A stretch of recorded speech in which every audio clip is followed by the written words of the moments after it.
기도하겠습니다. 하나님, 감사합니다. 오늘 아침에도 하나님의 말씀과 함께 하루를 출발하게 하여 주시옵소서.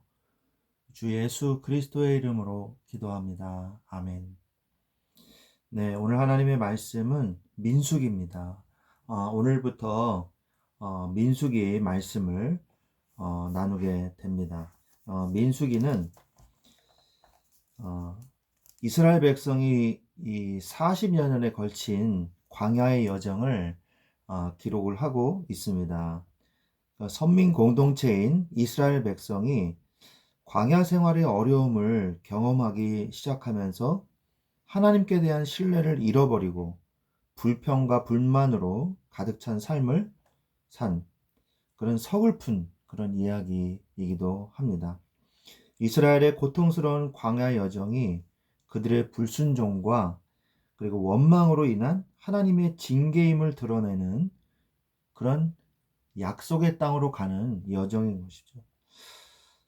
그래서 우리는 이 민수기를 통해서 아무리 광야에 있다 할지라도 하나님을 바라보는 순종과 믿음만 있다면 광야와 상관없이 하나님이 주신 은혜로 말미암아 어디를 가도 승리할 수 있다는 교훈을 얻게 되는 것입니다.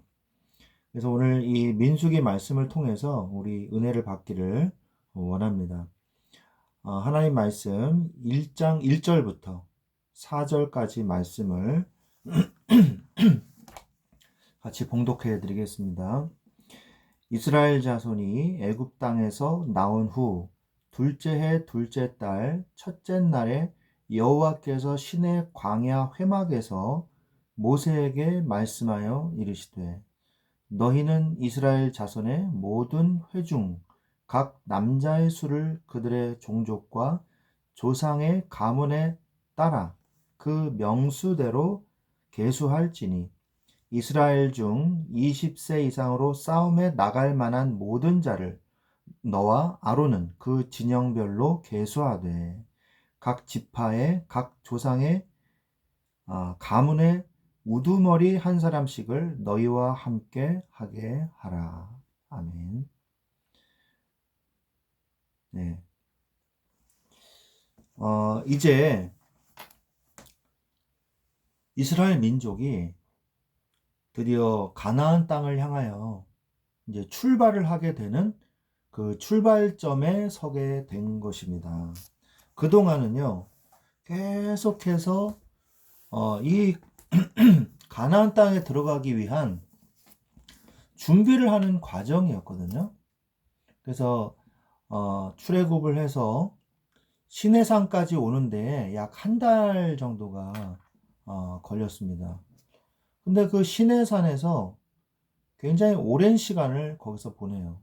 십계명도 받고 성막도 만들고 그리고 여러 가지 법과 규례와 그리고 모든 이 절차들을 다 익히고 배우는데 많은 시간을 보낸 거죠. 그래서 드디어 1년이라는 세월이 지나고 둘째 해 둘째 달 첫째 날에 여호와께서 시내 광야 해막에서 모세에게 말씀하시면서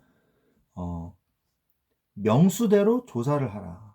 종족과 조상의 가문에 따라 그 명수대로 조사를 하라. 이렇게 말씀을 하십니다. 근데 모든 인원을 다 조사하는 게 아니라 싸울 수 있는 인원을 조사하라. 그래서 20세 이상의 남자에 대해서 그래서 싸울 수 있는 20세 이상의 남자에 대해서 계수를 하라고 말씀을 하고 계시는 것이죠.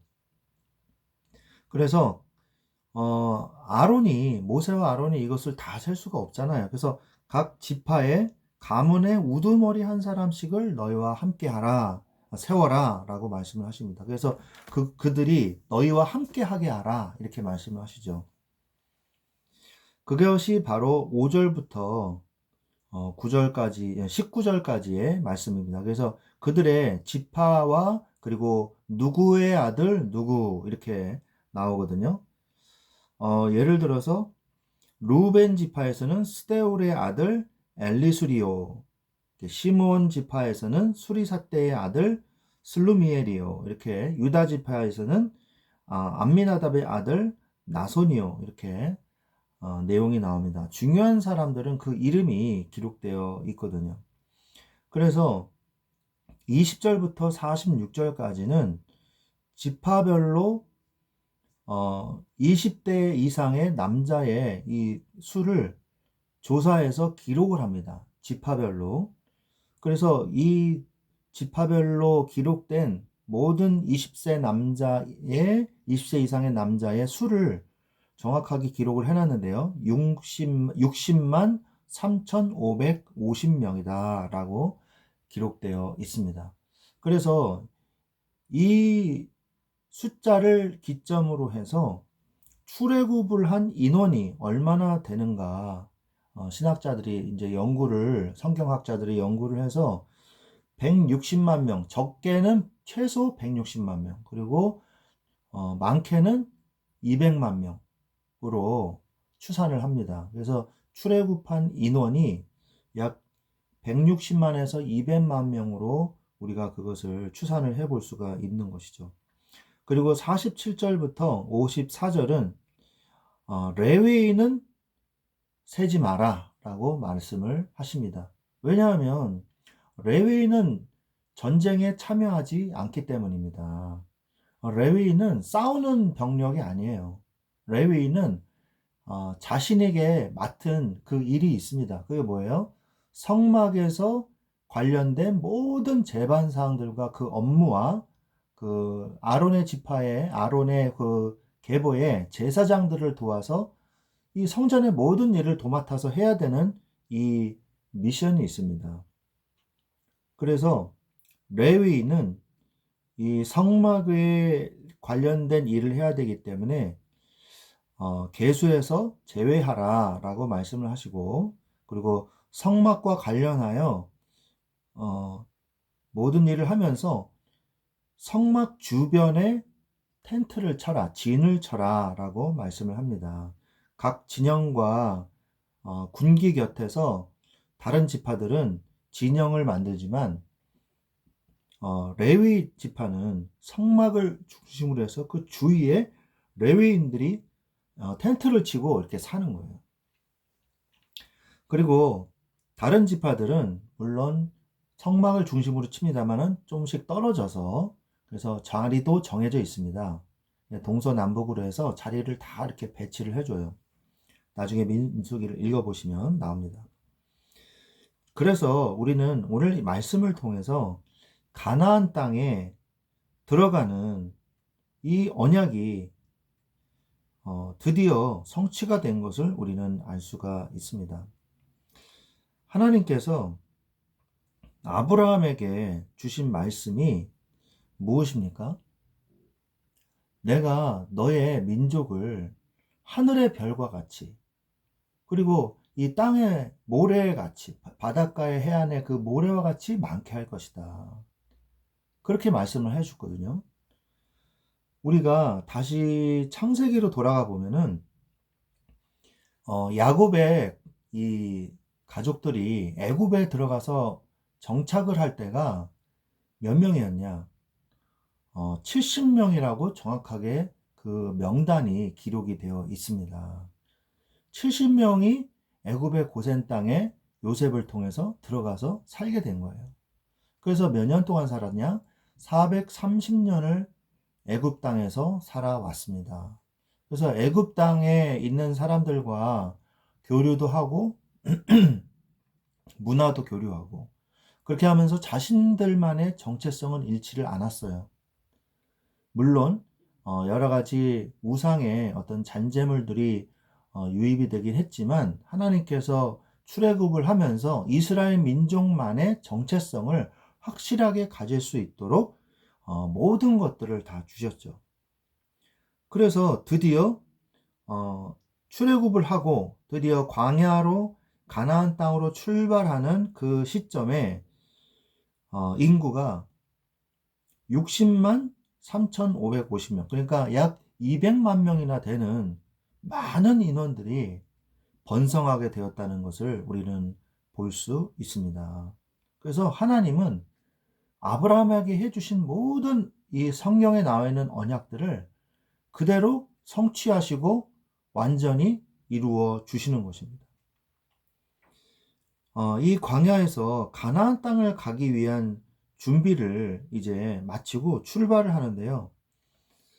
우리는 하나님께서 새로운 출발을 하기 전에 우리에게 무엇을 요구하고 계시는가?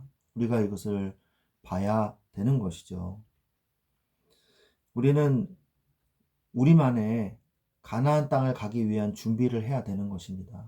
우리는 우리의 인생이 사실은 이스라엘 민족이 광야에서 지나가는 그 여정을 우리는 살고 있다고 우리가 말씀드릴 수가 있습니다. 근데 그 여정 가운데서 잘 가기 위해서는요, 뭘 잃지 말아야 되냐? 지금 출발하기 위한 준비를 잘 해야 돼요. 그래서 여태까지 1년여를 출발하기 위한 이 준비를 계속해서 해온 것이죠. 그리고 그 모든 것들이 다 끝나고 난 다음에 그 다음에 중요한 게 뭐냐? 바로 민수기에서의 응답인 것입니다. 민수기의 응답이 무엇입니까? 바로 사람이죠, 사람. 사람이 준비돼야 돼요.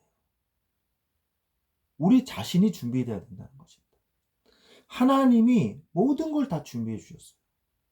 근데 사람이 준비되지 않으면요, 아무 소용이 없잖아요. 사람이 준비돼야 돼요. 새로운 출발을 하기 전에 내가 지금 어떤 응답을 받았는가, 이것을 확인해야 돼요. 이스라엘 민족이 우리가 그동안에 성막을 만들고 하나님이 십계명을 주시고 그에 따른 규례와 율법을 다 주셨는데 우리가 받은 것이 무엇인가? 다시 한번 인원을 정비하고 재정비하는 시간을 가져야 된다는 것이죠. 그동안 내가 받아온 응답이 무엇인가? 하나님의 자녀로서 하나님께서 나에게 주신 하나님의 응답이 무엇인가를 확인해 하셔야 돼요. 그리고 앞으로 나가셔야 되는 것입니다. 하나님은 그 일을 반드시 행하시고 성취해 나가십니다. 하나님은 하나님께서 약속하신 것을 반드시 성취해 나가세요. 그렇기 때문에 우리는 내가 받은 응답이 무엇인가를 확인하면서 어떻게 확인하냐? 말씀을 통해서 확인하는 거예요. 언약을 통해서 확인하는 거죠. 그것을 매일매일 확인하셔야 돼요. 그것이 바로 민수기의 응답인 것입니다. 민수기의 응답을 보면 행군을 하면서 계속 뭘 확인하냐? 하나님의 언약을 확인하는 거예요. 어디에서? 이제 실제로 삶의 현장에서. 여러분의 삶의 현장에서 직장에서 현실의 삶과 현실의 일과 맞닥뜨리고 인간관계에서 맞닥뜨리고 내가 뭔가 일을 하면서 맞닥뜨리고 또 인간의 현실의 어떤 경제 문제라든지 또 여러 가지 문제에 맞닥뜨리면서 내가 정말 무엇을 할 것인가? 하나님이 주신 언약이 진짜 맞는가? 확인하는 시간이 되셔야 돼요. 그래서 우리는 늘 기도하기를 뭐라고 기도해야 되냐? 하나님의 말씀이 성경에서만 맞는 것이 아니라 교회에서만 맞는 것이 아니라 나의 삶의 현장에서도 하나님의 말씀은 응답되고 성취된다는 것을 내가 확인하고 증인으로 서게 하여 주시옵소서라고 우리가 기도해야 되는 것입니다. 하나님은 우리에게 완벽한 언약을 주셨습니다. 우리는 이것을 믿기만 하면 됩니다. 믿고 확인하는 오늘이 되시기를 주 예수 그리스도의 이름으로 축원드립니다. 기도하겠습니다. 하나님 아버지 감사합니다.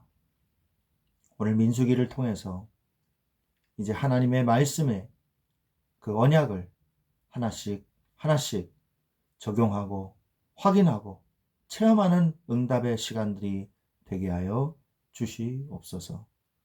하나님의 말씀은 살았고 웅돈력이 있어 모든 것을 쪼개며 우리의 마음과 생각을 감찰하심을 믿습니다. 감사하며 예수 그리스도의 이름으로 기도드렸사옵나이다. 아멘.